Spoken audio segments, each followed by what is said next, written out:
Okay, I don't think I've got it high enough. Let me raise this up just a little hair a bit. Okay, I'm hoping that's good enough. Okay, I want to talk about how God speaks to different individuals. God never runs out of ways to speak to His people. The Bible says that my children will know my voice.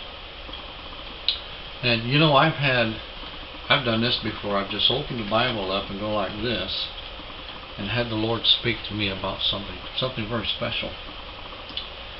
And I just opened up to the book of Proverbs here, 2:5. See, Proverbs. I'm not kidding. You saw me open up 2:5. Okay. It says, "Then shalt thou understand the fear of the Lord, and find the knowledge of God." And truly, that's what we're looking for in this. When God speaks to you, you want to find the truth in the Lord. You want to find the knowledge of God. God speaking to you is a very precious thing. One time when my honey and I was fighting, and I was... You mean arguing? So upset. We were arguing, yeah. Screamed at one another. This is, I don't know, 35 years ago. It's a long time ago. 3 houses ago, put it that way. We were sitting, and so I got my Bible, and I told the Lord, and I was serious in my heart, and I said, Lord, I said, whatever word I find in this Bible first, I said, whether it's yes or whether it's no, I said if it's no, I said I won't leave her, and I said if it's yes, I'm going to leave her, and I meant it, and the Lord knew that I meant it, and and I just opened up my Bible, put my finger down, and I started reading, and I was looking for a yes or a no. This is what it says: "Love thy wife, which I have given you." I'm serious. Now, I haven't been able to find that exact phrase in the Bible since, because I thought, well, that's good enough for me, and I just closed it up and put it away and never looked at it again, and felt kind of foolish for saying such a thing to the Lord. But now I imagine that statement is probably in there a couple of times, but I just haven't been able to find it. Now, you know what? I'm going to try it. I'm going to see right here. I got a candle. Got a Bible on the Kindle. Okay. This is what I'm going to do. Okay, it's got a search right here. And I'm going to put on. Okay. Love thy wife, which I have given you. Okay, search. Searching. It's going to bring me up something. No, it says no results found. Okay. See? I'm not kidding. That's what it says. No results found. That's the Bible search on a Kindle. Okay, let's shorten it up. Let's put... Okay, let's put right there and just leave it. Let's say love thy wife. Okay. Oops. A little too far there. Okay, let's put all and put this. Love thy wife. Oh, Ecclesiastes 9:9. It says, "Live joyfully with the wife whom thou lovest all the days of thy life, all the days of the life of thy vanity, which he hath given thee under the sun, all the days of thy vanity, for that is thy portion in this life, and in thy labor which you..." Okay, it goes on.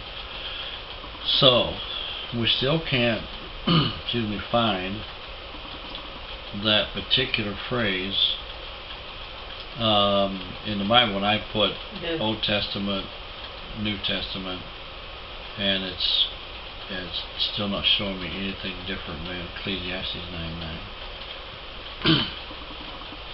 So God might have slipped that in there temporarily just for my benefit, you know. And I heard another preacher say that about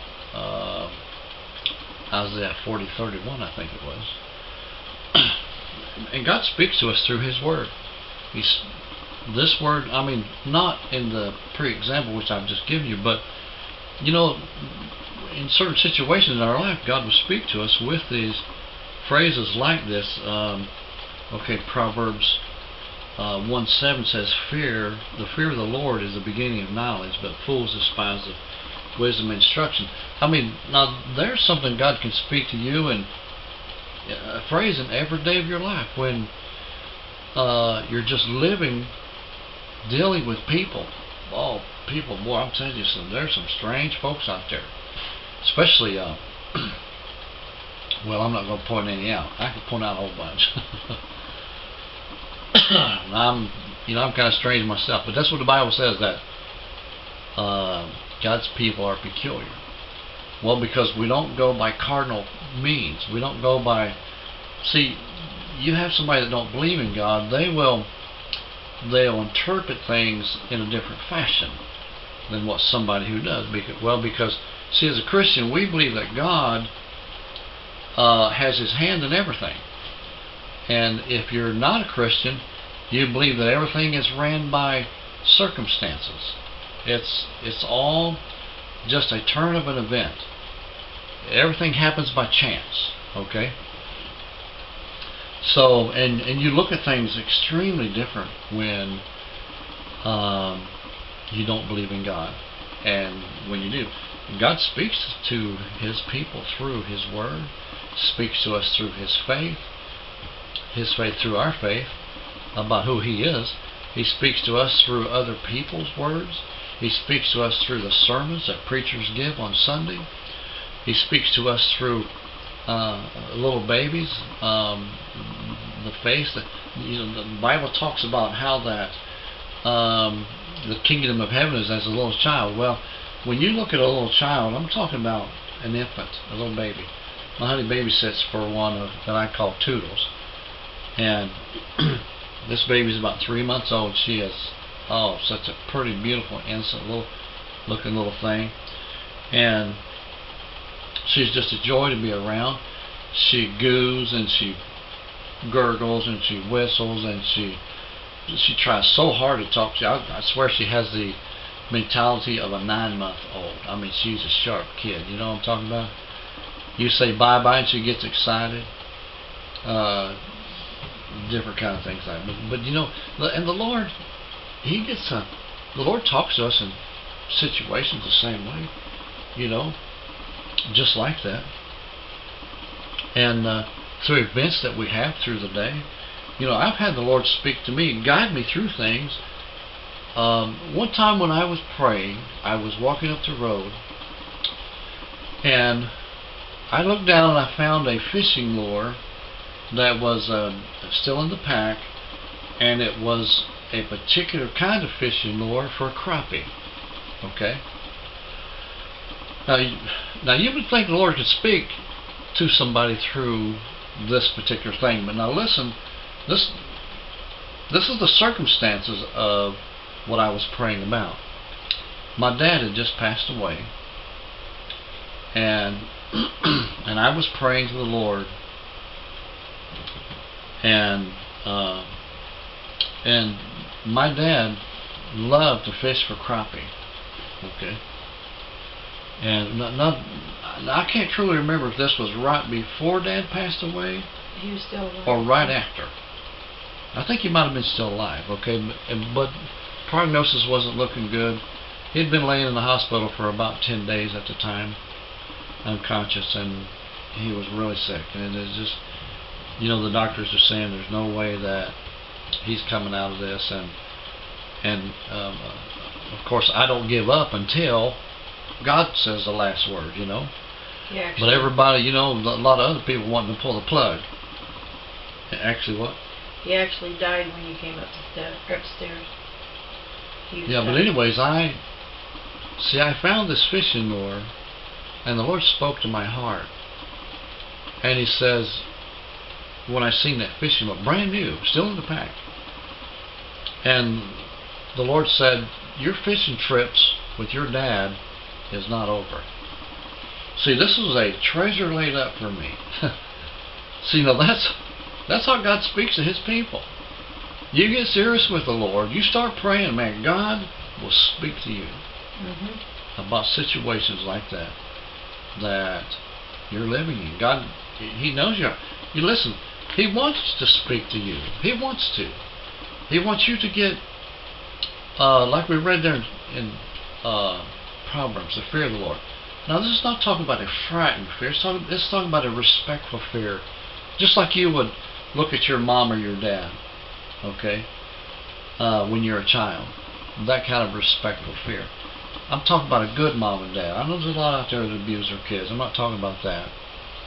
But I'm talking about a loving mom and dad and a child who, as soon as he gets hurt, he runs to mom, you know, or runs to dad. That kind of fear is what I'm talking about. Okay. And he fears because he knows that if he does something bad, he's going to get a spanking, so he stays out of trouble. That kind of fear. But God's looking for that relationship. He is. He's speaking to His people every day. And to you, right now, He's spoken to some of you through this video that you're going to watch in the future after I make this. And I better stop and put this on because it's getting kind of long. Okay? Alrighty, God bless. We will see you again next time right here on Crossing the Middle Ministry with another great subject. God bless.